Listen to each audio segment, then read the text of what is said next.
Good evening and welcome to Zoom In on a Fresh Conversation. Thank you for being here on Monday night all over again. My name is Donna Graybanks and I am your host. And tonight our special guests are Keith Kareen Williams, who will be joining us later, author and poet Troy Legette, and author Yonder, who are published in an anthology, The Men's Mental Wellness, entitled Unspoken. It's okay not to be okay.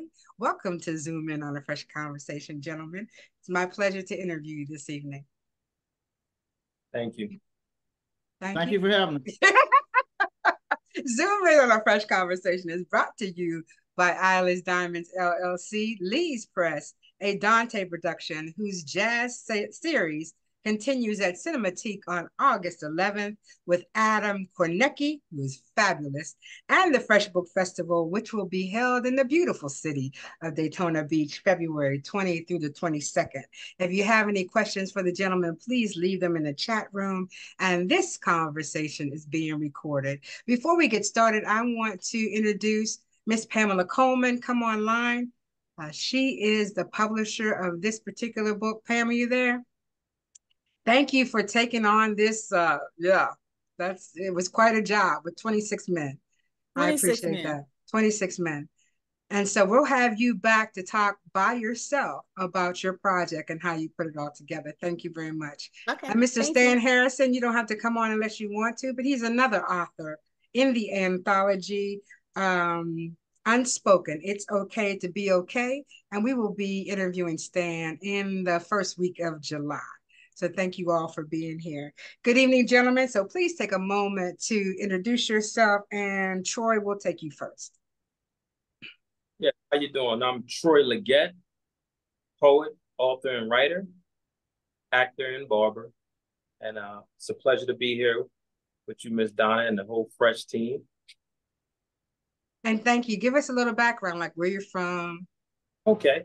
Yes, so I'm originally from New Jersey, but right now I'm currently in Riverview, Florida, Tampa, Florida. And I've been living here since since the 90s, back and forth. Now I'm solidified here. Might as well say it's a retirement location for me. Yeah, yeah. So Do is good. Thank you. go I to the did not beach. know you were a barber. You weren't kidding. Y'all, I thought you were kidding. I don't always play, Donna. I don't always Right? play. I was like, wow, yeah. So that's wonderful. I mean, there's nothing like a good barber, you know.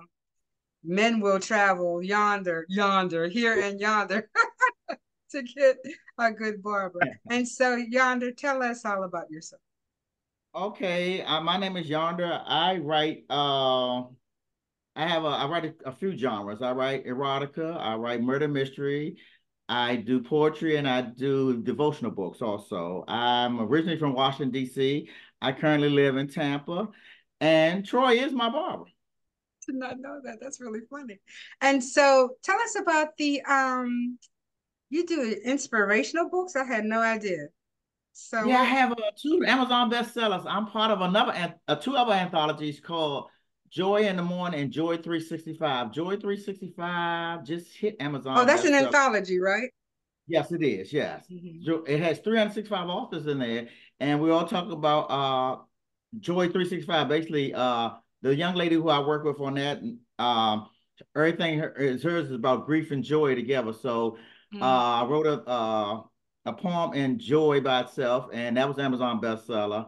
And I wrote another poem in Joy 365. It's 365 authors in Joy 365. It's actually everybody has a page. My goodness, yeah. So it's speaking of a person who writes in all genres, Mr. Keith Williams has joined us. How you doing? Hi, Donna. Can you see me? No, sir, I can. You have a very nice picture, but I can't see you as a person. No. Let me see if I can get my camera working. Because Yeah, all right. Keith. Can What'd you you see me say? now? Can No. you see me now? Yeah, you look good in the picture. Oh no. All right, hold on. Too Let's see. funny. I'm sorry because I had to pull over. I was on the highway, but Well, you know what? Yonder said that you were in the street, and I he was in was the right. streets. So I'm in my car, so that might be why it's not letting me Okay, well, let's just take a moment to introduce yourself to everyone. Okay. I am Keith Kareen Williams. As Donna said, I write in all genres. I really love this project in particular. I'm gonna keep quiet for a second and then figure out where we at and then jump in. Okay, very good. And so I'm going to ask you your first question. This journey to an anthology is not one to take lightly because you got 26 people you're dealing with, you got timelines you're dealing with, you got word counts that you're dealing with. And how and why did you decide to do the anthology Yonder? How and why? Actually, I was recommended. I was at your book festival, at the Fresh Book Festival, Yeah. and I met my new cousin Stan. And Stan said, "Hey, this young lady I'm working with has an anthology coming out." And by him co-signing on it, I said, "Okay, cool," because I've done a few of them that I, well, let me say, I've done a few of them. And when she came to me, her spirit was just so pure. And she was like, "Hey, this is what I want to do." And the funny thing about our conversation, I remember, Pam, remember, we were trying to be respectful for the folks who were on stage. So she was talking to me in my ear, basically, behind me, because we're trying to be respectful to the folks on stage. And we laughing and joking, and she telling me what the project's about. And I said, "Sign me up." And she said, "Okay, cool." When I got back home, I couldn't find her paperwork. Actually, after reading your book, Donna, and the other books I read every book that I got from the festival, man. So I couldn't find her paperwork. And I looked and I looked and I looked and I looked, and I think I hit Stan up, and then she hit me up, but I could not find the paperwork she gave me. She gave paperwork that day and said, "Hey, this was about." I remember agreeing to it, but I could not find the paperwork after reading all the books that I read that day. I And did see y'all cutting up over there. I thought it was a great I thought I'm gonna put a book up too also. I thought it was a great concept because everyone talks about boss women and women's issues and things of nature.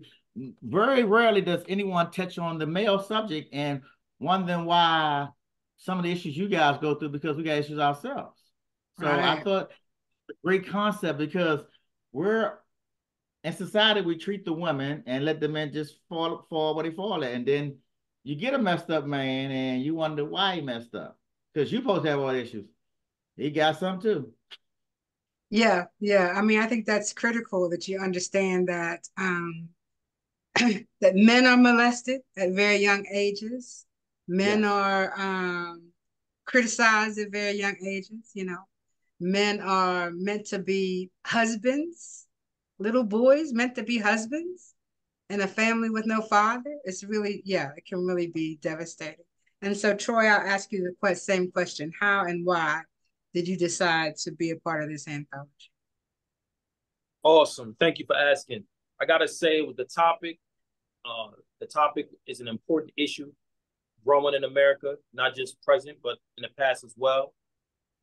I thought it would be a great idea for me to share my voice and be a part of something great to hopefully change the lives of others, as well as have a powerful impact. I know that me being a man myself, we go through so many ups and downs, and Mm. sometimes we're left to ourselves to sometimes overcome the hurdles we deal with. And I guess sharing my voice will be something to let them know that it's normal and there's others going through the same thing out here. And now we're speaking up and now we're going to make a change. And this is our opportunity to let go and be free. Thank you. Keith, I'll ask you the same question. How and why did you decide to do the anthology? You all were all together when all this happened? Mm-hmm. Yeah. Okay. So, she approached me and I love the idea and it's an important issue.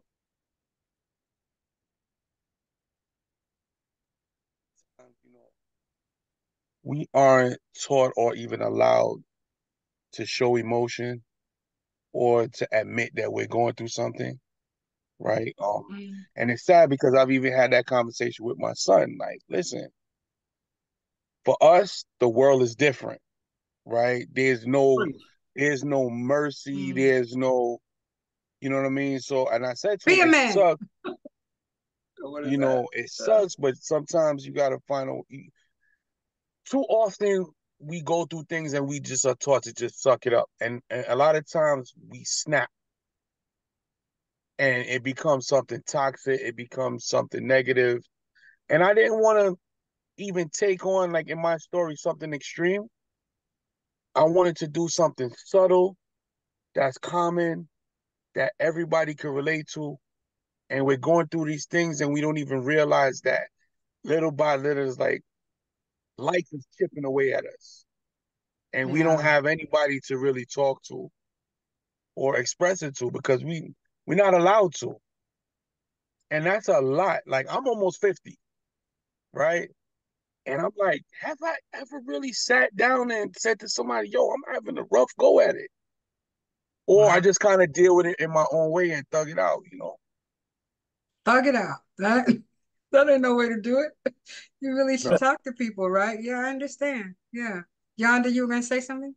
I agree with Keith completely because you don't have anybody to talk to. I mean, you have friends and you have coworkers, you have even spouses.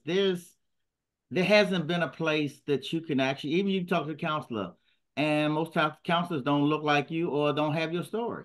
So you talking to someone who doesn't even he knows clinically how to talk to you, but he ain't grow up in the hood. He ain't grow up fatherless. He ain't grow up in the drug craze, the sex craze of inner city. He didn't grow up that way. He didn't grow up in and out of prison or whatever you're dealing with. No one has that piece of it. Even the family members who know you went through that, they were like, okay, yeah, he got over. I'm glad he's doing good. But you have no one to talk to about this. I mean, it's just no one to talk to. I mean, really, meeting folks like Keith and meeting folks like Troy and definitely meeting folks like Stan, it's like, okay, you got an outlet. I mean, hey, me and Keith chop it up all the time. I see Troy every 7 days, 7 to 10 days. And then we talk all the time. He stopped past all my house the other day. Hey, I just want to talk, man. Boom. You know, it's just you don't have that. When you get those connections, you hold tight to them. But we're just trying to pacify each other in certain places, but we're there to listen to each other because we know the story. So when you were given a word count, Keith, how hard was that for you to keep within that word count? It was hard because I write a lot. Like I struggle with this. So what I tried to do is use. What was the word count, by the way? I forgot, but it was about tough. 2,500 words. I think it was 1,500, 1,500 words? Oof, yeah. You had to like get to it. You had to get to it. So what I tried to do is I used some of the side characters that I introduced early on to kind of say things that I wanted to say without having to go through a whole lot of that dialogue in the beginning kind of says a lot of what I wanted to say. So you have to kind of like be tricky because you don't have that much space to work with. Well, it's 15 to 2,500, Pam just said. So that's hard when you're trying to explain this kind of topic, right? Troy, did you do a poem or did you actually write something? I chose to do a poem because of the word count. It's so many topics. Yes, there's so many topics that the invite was a poem, but when I was told that people were actually writing and going in, I said, you know what? What do I do? What do I do? So I just went with a poem at the moment. And I will say that I believe I stayed within the word count. It wasn't that difficult. I wasn't focused on the word count. I was focusing on delivering what I wanted to say through a poem. But it's so many topics we can touch on when it comes to men's health. Yes. Right. What about you, Yonder? How hard was that for you? It wasn't a word count. I'm a writer per se, but I don't write under pressure. I just write like Keith and Troy and Stan. We say we could just write. We just write. We just write. We just write. When I put a deadline on it, I don't put a deadline on myself because I have probably 20 books I haven't put out yet. Right. Because I just keep writing, putting stories together, putting books together, putting songs together. Because you start writing, and it's not just with this anthology, with the other two anthologies I'm in. My hardest thing is time. Okay, I was like, okay, what do I do? It's like a panic zone. Man, Stan talked extensively. Stan was like, hey, I was like, Stan, that's the hardest thing. I got books out, but it's a time thing. It was like, oh my God. See, and the easiest part of writing to me is poetry. So I just dug down deep for some poetry, and that kind of flow. When you're doing storylines, as the other authors can commit to. when you're writing storyline doesn't end ever. Right. Look, you're writing yourself. A storyline doesn't end. So this whole book could have been mine because the storyline doesn't Right. end. You Right. end. When you and Keith, you're killing people. Troy, you're doing your thing. When you're writing, it don't end. It just you end. You end. I mean, it could be midnight. You can wake up the next morning, get in your phone. You can ride down the street, get a thought, and pull up to the side because the storyline doesn't end. So I knew that would not be the way for me because I wouldn't have anything in this book. You did poetry too? Yeah, I did. I did a poem too. It's a poem in different stands. Basically, it's not a rhyming poem. It's just a deep. It's called. I think my story's called "I Cry," because men are taught Yeah. not to cry and everything. So that's why I think there's a story's called "I Cry." You want to And we're you want to read it? You can find it and what read you it mean if you cry? want. Yeah. Uh, You can it's find it and called. read it if you want. I'll go to Keith for a minute. So when you were putting it all together, how poignant were you, Keith? Did you dig deep? Yeah, I did. I took on the topic of like generational. Hold on a second. I'm sorry. I'm minding my business doing my Zooming in this car. Some weirdo just rode up on his bike. I'm like, what? Anyway. You are in New York. I'm in Brooklyn. I'm in Coney Island. So so anyway, what I wanted to do is the theme of mine was I wanted to show that sometimes these are generational things. Yes. So just based on like a gift that his grandfather gave him, it was his grandfather's way of saying without saying, like, I get it. You know what I mean? And kind of preparing him for what he would have to deal with. And so I wanted to show, because it wasn't until you really experienced certain things that he understood his grandfather.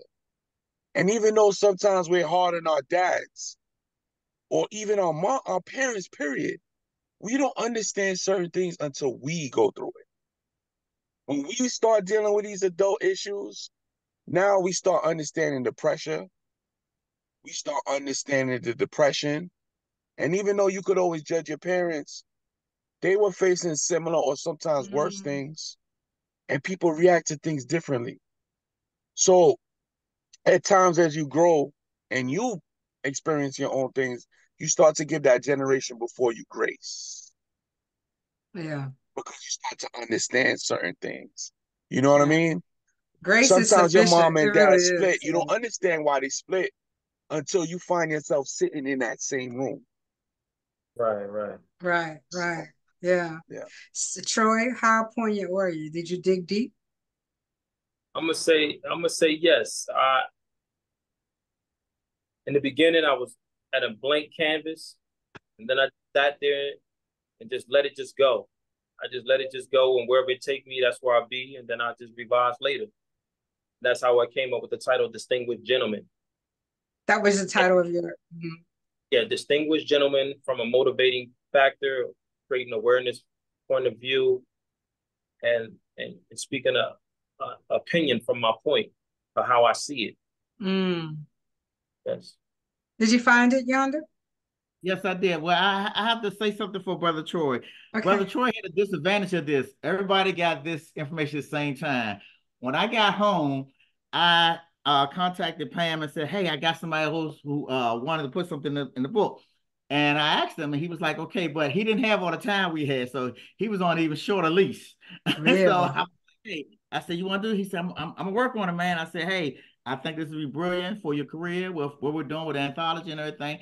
And he agreed to the challenge, and he sure came through. Thank you. Okay, we're Thank waiting. you. I did find. Let me see. Bear with me once. I just had it in my hand. It's after my cousin Stan's poem. I mean, my cousin Stan's story. Okay. Mine is called. Let me put the book up. I got the book, y'all. So it's a really nice book. Beautiful. I love the cover. He put it in here. Okay, it's called Men Hold In Instead of Crying. This is something I fought with within my own conception of not doing. I was convinced by a great friend Stan to share my story. Crying is something I rarely do. It's not that I don't have feelings or care or even hurt. It's because it's not something I have seen often. I'm from some parents that just made life work. Good days, bad days, sad days, no matter what the weather. My parents just made life work for the kids, my aunt and my favorite sister cousin. Childhood was eventful because numerous events took place that the average person would fall or get swept under. My parents kept the train going from us eating, spoiling us in their own way. We say crying is for the weak. I disagree and was never told that nonsense. I didn't cry because I really seen it from my parents.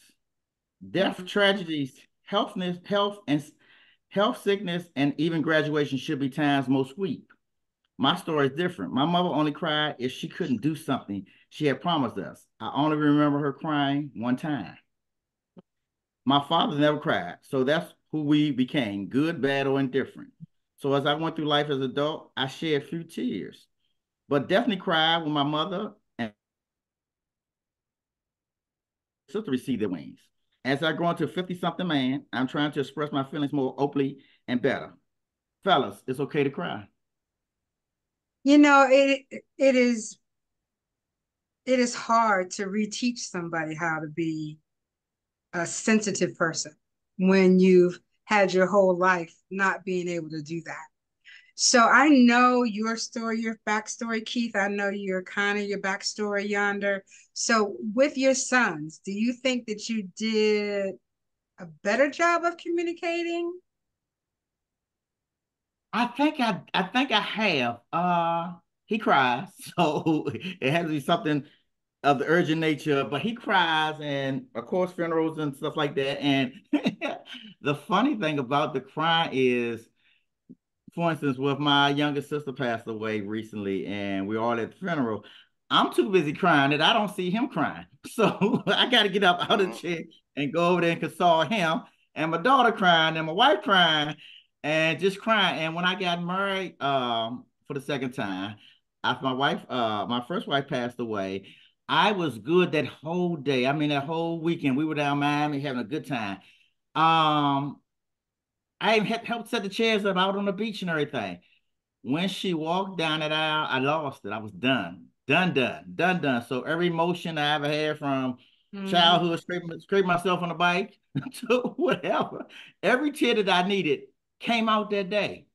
Mm, yeah. Every And see, tear. women do it all the time, Mhm. And We'll she go in a looked at me room, like, close the "What's door, wrong cry, with get you?" it over with, right? Because that's what we can do. That really makes a difference. And so, And Troy, I don't it was know that you soothing. have children. Go ahead. I'm sorry. Go It ahead, was it Yonder. was very soothing, very soothing. I mean, really, I was like, "Whoo!" I've been holding this in for Long time. years. Yeah. Troy, do you have children? I don't know. I don't know your story. So, I know about, and I'm gonna say no confidently. I don't yeah. have any. And Keith, what about you? Even with your daughter, that's a different thing about how to communicate, what Yeah, hurts, that is a right? different thing.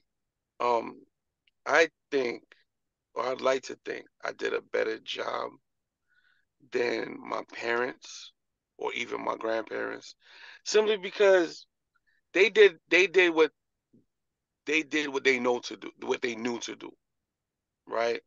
So when I had my kids, I even had conflict with my mom sometimes Hmm. in how I communicated with my kids, Hmm. because with certain things I realized like what I didn't like as a kid, and I believe this in raising children, and I've watched like just from my experience with my friends, you can only terrorize or rule with an iron fist with kids, but for so long, right? After a while, they could walk out the door if they feel like it. They too big for that. So I always wanted to. Y'all hearing the noise in the background or no? No. You good? Okay, good. So, um, for me, I didn't want to raise my kids like maybe how they used to raise kids like pets, like sit down, be quiet.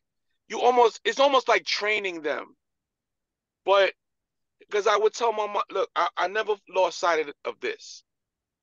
Kids, they have thoughts, they have emotions, they have questions. So I was always reasonable with my kids. I didn't just tell them to do things and not give them reasons. I always respected them. And I never had an issue with my kids being disrespectful. Like you have some parents that feel like if they give children respect, that they're opening the door for disrespect. No, they're human beings, right? I also recognize that my children have different personalities. So I communicate with them differently, not because of gender, like say boy versus girl, because the same rules apply for both boy or girl. Right. It's just I recognize their personalities are different. So me as a parent, it's my job to figure out how best to communicate with them. I can't just be rock solid and this is the way I do things, because that's how you lose kids. You know, a parent will have one kid that got it and one kid that would have gotten it if you took the time to get to know them and communicate with them in a way that would resonate with them. That's part of our jobs as parents. So I think in raising a son, well, more than one, but one biologically and one that belonged to my sister, I think that we do not give enough rope for emotion. You know, I did try, but I think it's right. you know, hard when you're not even raised to do that to a certain extent. Right. So let me ask you this, Yonder. I'll pose this question to you. What other weaknesses should we talk about when it comes to men and their mental health, physical health, period? I mean, you know, I think that, you know, we go to the doctor all the time, right? And we have girlfriends that we vent to all the time. Not that I think you should do that to certain women, but we do tend to do that. So what other things could, you know, I'm sure Pam is open to other subjects besides the mental. What would we talk about? I think more of talking to them. I try to, and I think people see that differently. I try to talk to them. I mean, like you said, Keith said it right. They people, and all of my kids are of the age that they really people. They're young adults. I have a 26-year-old, a 22-year-old, and a 20-year-old, 23-year-old, 20-year-old. So I try to just talk to them. Hey, I've been down this road before. Okay, like some issues going on. Hey, you can do the same thing. Let's do it this way. And even with my son, I try to tell him he grew up in suburbia, so he doesn't understand that you can't go to the gas station at nighttime. In anywhere, the gas station ain't the right place. Right. It's just, and I'm like, he DoorDash, and I'm like, hey, dude, hey, get your gas before you come home, man. Don't, I'm gonna go gas station, fill up so I can be ready for tomorrow morning. Fill up before you come home while it's still light outside. Then the reason you be at the gas station 11, 12 o'clock at night. You don't realize it, but somebody's sitting there lurking for you. I'm gonna tell a personal story. I was at BWI a couple of weeks ago, bringing back the rental car. You know how you got to top it off, put the last bit of gas in. And I didn't make it to the gas station on the way there. So I said, let's go one down the street. And as I pulled in the gas station, I just see somebody walking back and forth, walking back and forth. My hood sensei, get out of here. I ain't never stopped that car. I went back to the rental car place and dropped off. I've ever paid $10 more per a gallon of gas than somebody rob me or shoot me, kill me 4 o'clock in the morning. They don't understand. They think that you know everything. No, I know it because I was around it. I know these people. I know certain times of the hour. I call it the geeking hour. The fellas can attest to this. The geeking hour. It started at 10 o'clock at night and it don't end until it's light in the morning. It's about 7, 8 o'clock. It's the wrong group of folks is out there doing something. I call it crime or opportunity. The opportunity is you the opportunity. So I tell them story like that. I'm telling you not to say you can't go out. Yeah, you go to a party at 2, 3 o'clock in the morning. But at certain places, at certain times, you need to make sure your eyes is always open and then thinking. I don't think he understands. I'm like, that ain't nothing gonna happen to me. Stuff happened to everybody. Everybody in the graveyard said that. Ain't nothing gonna happen to me. They dead. Yeah, so my mother used to say, "Don't nothing good happen after 2 o'clock." Come on, come. Like I said, 10. It's 10. I call it the geeking hour. It's 10 to it gotta be until it's light in the morning time. Even when you go to work at 5 o'clock in the morning, don't go get your gas in. Get your gas on your way home that night. It's that hour where it's somebody at that gas station, suburbia, 5-star neighborhood, whatever you are. Somebody who ain't up to no good is at that gas station waiting for to see you slipping. And you ain't thinking you gotta get some gas or some coffee, some candy, and they want you slipping so they can hurt you. They out there to do something to you. So Troy, I'm gonna ask you this question. What other subjects that are taboo that you would like gentlemen to get together and write about? when Okay. it's specifically for men? First, I want to agree with Yonder that being being out at the wrong place at the wrong times, you know, the people who's lurking, they don't have a schedule, is especially when they're in need. So their thought pattern is different from the normal and Right. everyday. But to answer your question, we have substance abuse, we have physical abuse, we have emotional abuse, we have psychological traumas, we have we where else can I go? I know they got these bullying, we got the video games. It's so many different areas a person can go that parents see today with for me it's a little different. I was an outside kid. I wasn't really an inside kid all the time. I spent time out. Sometimes I come in when it's dark. But you know, today you got more people that some of our youth they in front of the TV nonstop or they in front of a video game nonstop. So we also have lack of socialization, knowing how to socialize with others to be able to develop communication. So it's so many different topics that we can throw out there that we could touch on to help create awareness and let those individuals know that hey, there's people out here that's aware of what's going on. There's a voice. There's a shoulder to lean on. You know, we're here. What about you, Keith? What other topics do you believe that we could Well, touch on? to piggy first, I'm gonna piggyback off of what Yonder said, and then I'm gonna get Well, with you in what New Troy York, we said, know right? that. That's not.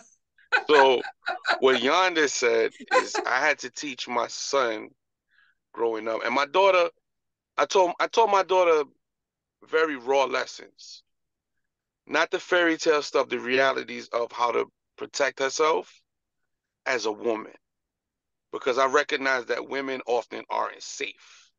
And I didn't scare her or terrify her. I just showed her how to avoid certain situations so that she would be safer, right? With my son, I always taught my son, hey yo, if you ain't got no business with the streets ain't got no business with you, right?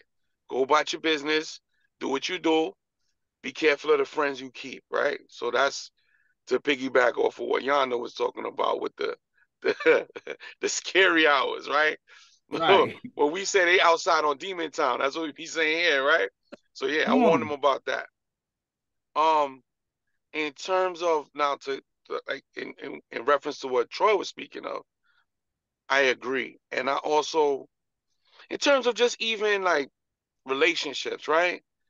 I find that what's missing is and me raising a son and a daughter. Right. Very different. Very different. And what's happening is there's this disconnect, right?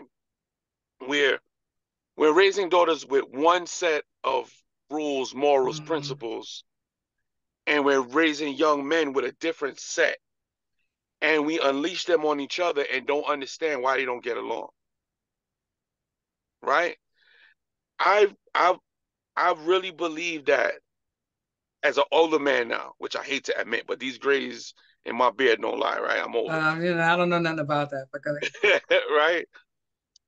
I love to see, like, even in terms of relationships, older men counseling young men, not preaching, but showing them from experience. Nah, this is how you get along with your lady, or this is what's going on, and we need more of that, of the elders being a part of our lives. It's almost like I don't know when it happened, but it's like the kids got so scary that the elders just stepped away from them and just let them run amok. There was a time when as a young dude, an older man will pull me aside and be like, hey, yo, let me holler at you, young blood, and tell me certain things, and I was respectful enough to receive it. So I think that part of community is missing, where it's almost like we watch each other fail instead of helping out. So I would love to see. I talk to my kids all the time. I talk to other people's kids all the time. You know what I mean? Because that's missing.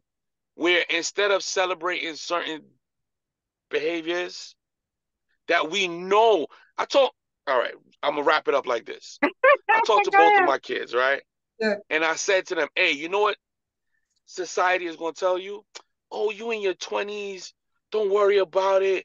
Have fun. It's cool. I told my kids, don't listen to that. Because the mistakes you're going to make in your 20s, You You're ain't gonna gonna pay realize they for mistakes till you in your 30s. it. Right. And then you spend your 30s trying to fix the mistakes you made in your 20s. That's a lie they tell you, because now you create disaster in your life that you spend decades trying to fix. I told them, have fun. But if you do the right thing now, guess what? What would you prefer? To be in your 40s, 50s trying to figure it out? Or you kind of do the right thing in your 20s, and now when you got money and you have stability, now you can enjoy life. You know what I'm saying? From the time you in your 30s till you out of here. And I teach them this by showing them, I using myself as an example. I don't hide nothing from them. All my foolishness, all my shenanigans, all my folly, and I'll be like, hey yo, and that's what got me here. My daughter, her favorite saying is, couldn't be me. You know what I mean? You have two My beautiful son is children. the same thing. Yeah. My son will see me as a grown man doing something and be like, couldn't be me, you wildin'. And I smile, because they know I'm human.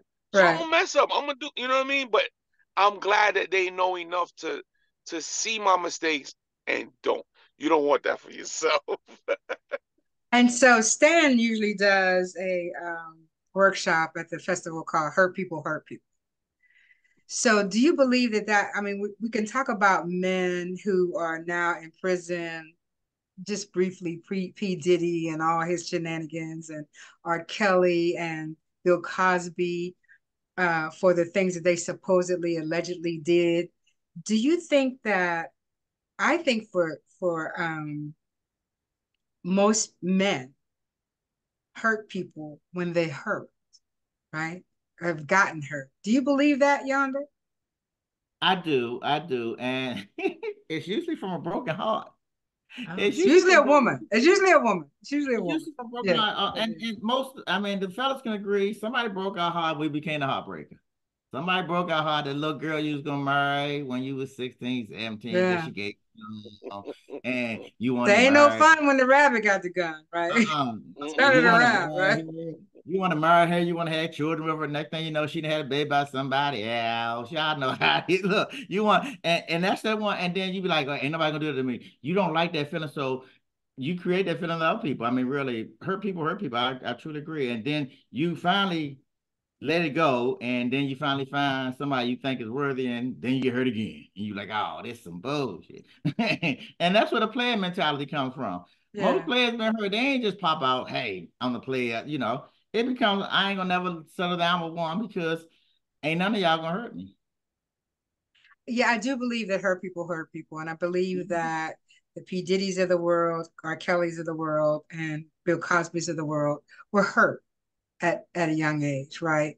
Or, with Black men in America, it's manipulation. Manipulation, right? So it could be things that everybody else can do, but you can't, right? For whatever reason. So let me just wrap this up really quickly. I need to understand how you're in a room. I know, Troy, you knew Yonder. Is that correct? Is that correct? You two knew each other Yes. before the festival. And how did you, in a room as big as we were in, find the synergy to get together? Did Pam do that, or did you guys do that? Keith. Pam started it off for me. She got the ball rolling. Okay. She approached me, and listen, anybody ask me to write anything, I'm gonna say yes. You know what I mean? That's what I do. I got a notebook full of ideas, or if I even have to come up with something new, I would never say no. As long as I got some time to get it done. So and I really believed in how she explained it. I love the concept. I love the idea. I was looking forward to all the different perspectives, and I was excited because I'm passionate about us healing, because I don't think we are being our true selves, who we are to each other, Mm-hmm. as a whole, as a community. We're not like this, but the things that we've been, it's almost like we were taken, broken, and we're trying to put ourselves back together. That's what I try to tell other, even Black folk, when they say, oh, we behind. I'm saying, yeah, because a group of people stripped us of our identity, of who we were. Trauma. then told us what we were, right? And so we still in a stage where we trying to figure it out still. Yeah. Other people, they have their culture that they could trace back, and this is us. We're trying to piece it together. Not our names, not our heritage, not our lineage. So we're almost like brand new.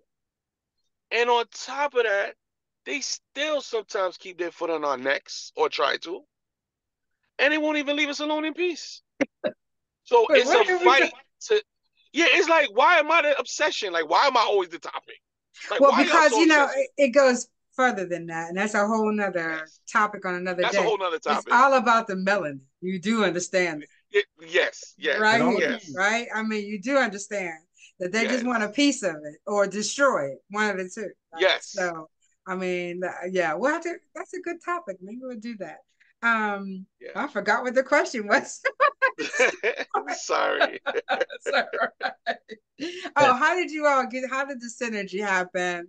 And Stan was involved, Pam, Yonder. How did that happen in that big gym setting?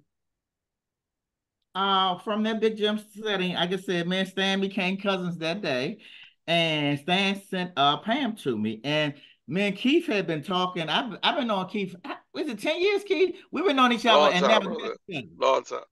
We met each other and never knew. We were knowing each other via the internet and never met each other. Had never met. Okay. We had never met until we went at your event. When I walked through the door, I put my books down and just went and hugged him. And he was like, Yonder. We knew each other on Facebook, we'd never met each other. Every time he puts them on Facebook, I like it. He likes my stuff. We share each other's stories and stuff. And we were friends from that aspect. And then we was like, so when I seen him that day, the first day of that event, I put my books, I just dropped my stuff. I didn't set my table up. They said my table's right beside Keith Kareen, and I went over there. I didn't know that you all. His arm was open this much. My arm was open. We like this. What's up, bro? We were like family from that day on. I mean, really, we've been family before we met each other. And Keith, we talked about. He said, "I'm in." He said, "Stan already told me he in." He said, "I'm in." I said, "Dude, I'm in too." I told him my hardest thing was to write under pressure. And he said, "Man, you can do it, Yana. You got this." And Brother Troy is my barber. I met him 3 years ago during COVID. We didn't get our hair because my son was cutting my hair. I needed to shape him. My son didn't know how to shape us. So we went past the barbershop that said Troy's barbershop outside of it. It was like a kiosk and stuff in there. We didn't know which one was Troy's. A guy cut beside him. And I went into there and dude ain't give us no love. He didn't give us no love. We was like, okay. So we stopped to Troy was the next booth over. And I said, hey, brother, we need a haircut. He said, y'all ready?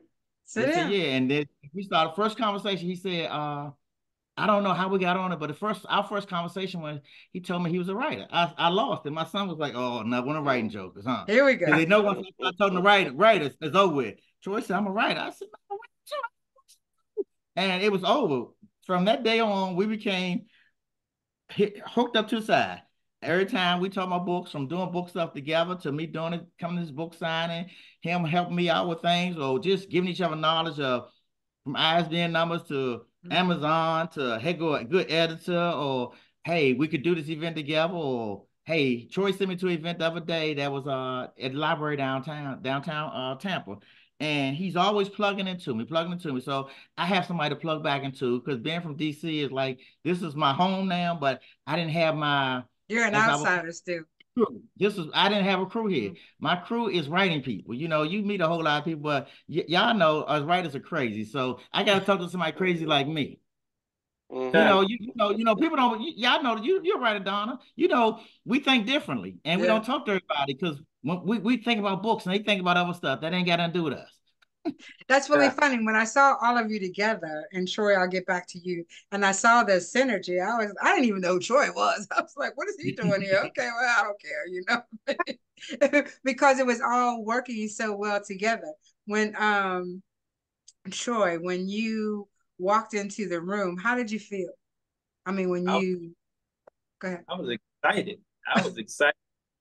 As many authors, it was really true. What I heard was true. It manifested. I was blown away. Then I saw you, Live Spirit. I was like, wait a minute. I knew to open my ears. I said, I think I'm in the right place. So I was just open ears. I said, the minute I get a chance, I want to network and find out who's up in here. And it was I was there, Yonder, of course, but You know, I told him, I said, I'm a network. He said, that's what you need to do. Let's do family. Somebody said, who is that guy? I said, I have no idea. I think he's with Yonder and Keith and Stan. It doesn't really matter who he is as long as he's part of the tribe, right? Well, we have to kind of close because I want to get this thing on Instagram. So I'm going to ask you to tell me how to get in contact with you, how to get copies of all of your information, not just Unspoken. Sorry, Pam, but you all have other literature, and so we want to make sure that people know how to get in touch with you. So there's three things: how to get Unspoken, how to get your own copies of your own work, and a pearl of wisdom. And Keith, I'm going to you first. All right. Well, I'm Keith Kareen Williams on Amazon. If you put my name in any book, including us, it'll come up. All my socials, I use the same name, Reem After Dark. You gotta buy my books to find out. You'll find out quick why they call me Reem After Dark. And real quick, not a side note, to answer your question, because I realized I'm gonna answer your question. In terms of the synergy of the room and how that happened, it's crazy that you asked the question because it's you, Donna. Oh, is it? It's not a year that I've been to the F.R.E.S.H Book Festival that you have not put together a unique, eclectic, good-spirited, talented set of people. It's the only event that I've ever been to that nobody ever rubbed me the wrong way. Right? Yeah. And you've created a community that you planted a seed and it's spread out and branched out, and I have lifelong friends. Yeah, I know. Like Isn't that wonderful?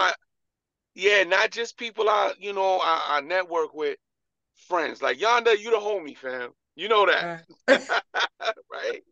Angie, Booker T, the list goes on and on, right? So I want to give you your flowers and tell you that you've done something amazing.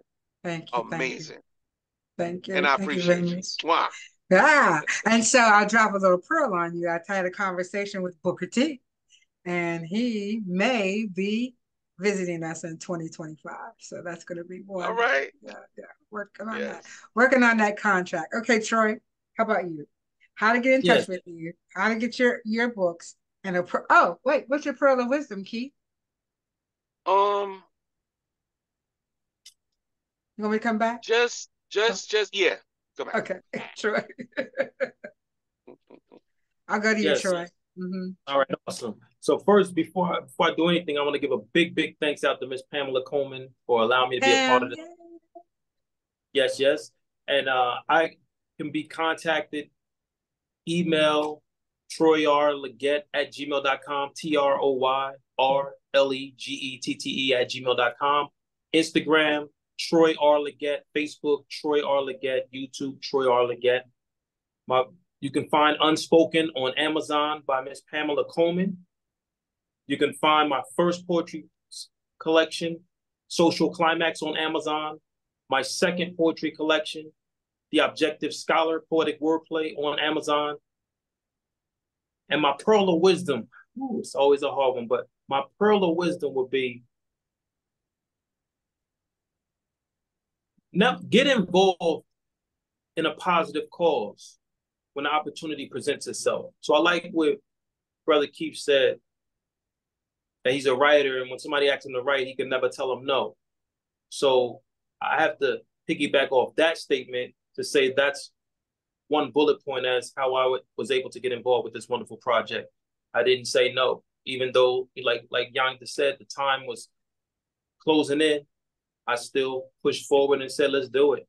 Yeah. So think you contribute to a greater impact, and you never know who life you're going to change. Well, we have this saying in the tribe that no is next opportunity. I like that. I love that. The next opportunity. You can say no, but this is the next opportunity. Hey, Yonder, how do I get a copy of your book? You can find me. Well, I like what Troy did. He gave out an email address. So I'm gonna piggyback on that first. My email address is yondertaboo@gmail.com. You can find all my books on Amazon. My books are called What I Do Is Taboo. Just put What I Do Is Taboo in there, and you'll have Yonder. I write erotica, murder mystery, devotional, and then I'm in Pam's great anthology. And one of the things I want to piggyback on with Troy, one of the things I want to do too is give people their flowers, because I attend a whole lot of events, Don. I've been doing this 20 years. I attend a whole lot of events. Whether I attend another book event in life, it'll always be yours. If I don't do anything, it'll Every be time. yours. I mean, really, that right there, Nice. you weren't even 5 star. You were like 10, 20 stars. I mean, really. I mean, you fed us, you nurtured us. I mean, it was like, this is what I was looking for 20 years ago as author. You know, as they all know, you scratch, you push, you pull. No one is out to help you. You walk in the door, I got editor. Hey, I got some people making movies over here, Yonder. Hey, got Victoria Christopher Murray here. You got heavyweights there. You got Stan there. Stan was doing a show. He wasn't just writing books. He was doing a show and stuff like that. I ended up getting insurance with Stan right then and there. Not only for my son's car, but for life insurance. I mean, Yeah. it was just like, you were your own version of one-stop shop. Everything you needed in the book world was there. Was Even right if there. you just needed somebody to pat you on your back and shake your hand and say, hey, appreciate your book. I mean, really, that was it for me. I mean, really, I've done events, I've been doing events forever, but I'm working on my schedule now and the tour. The only book event I'm looking forward to is yours. I mean, I know folks got other stuff going out there. And then folks don't realize, Donna, you fed us. Come on, people don't do stuff like that. They don't Come on, y'all. feed you. You fed us. You fed us Friday and Saturday. Come on, you fed us. Don't nobody feed nobody. Oh, that's terrible.